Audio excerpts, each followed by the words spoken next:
మచిలీపట్నంకు iconic సెంటర్గా కోనేరు సెంటర్ను అభివృద్ధి చేస్తామని మంత్రి కొల్లు రవీంద్ర అన్నారు. మచిలీపట్నం మున్సిపాలిటీకి చెందిన భూములను ప్రభుత్వ ప్రైవేట్ భాగస్వామి పద్ధతిలో అభివృద్ధి చేసేందుకు ప్రణాళికలు సిద్ధం చేస్తున్నామన్నారు. త్వరలోనే మచిలీపట్నం మున్సిపల్ నూతన కార్యాలయ నిర్మాణ పనులు పూర్తి చేస్తామని స్పష్టం చేశారు.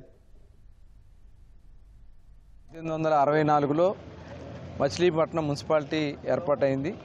మరి కార్పొరేషన్ హోదా వస్తుంది కాబట్టి దానికి తగిన విధంగా కార్యాలయం ఉండాలనే ఉద్దేశంతో 2016 సంవత్సరంలో ఈ కార్యాలయానికి శంకుస్థాపన చేసుకున్నాం. కోట్లాది రూపాయలు మరి ఆ రోజున వెచ్చించినటువంటి కార్పొరేషన్ బిల్డింగ్ను కూడా చేసుకోవడం చేతకానటువంటి మరి ఆనాటి ప్రభుత్వం నిజంగా చాలా దురదృష్టం. దాన్ని తిరిగి మళ్ళీ పునర్ప్రారంభించడానికి మరి ఇప్పుడే కమిషనర్ గారికి చెప్పడం జరిగింది.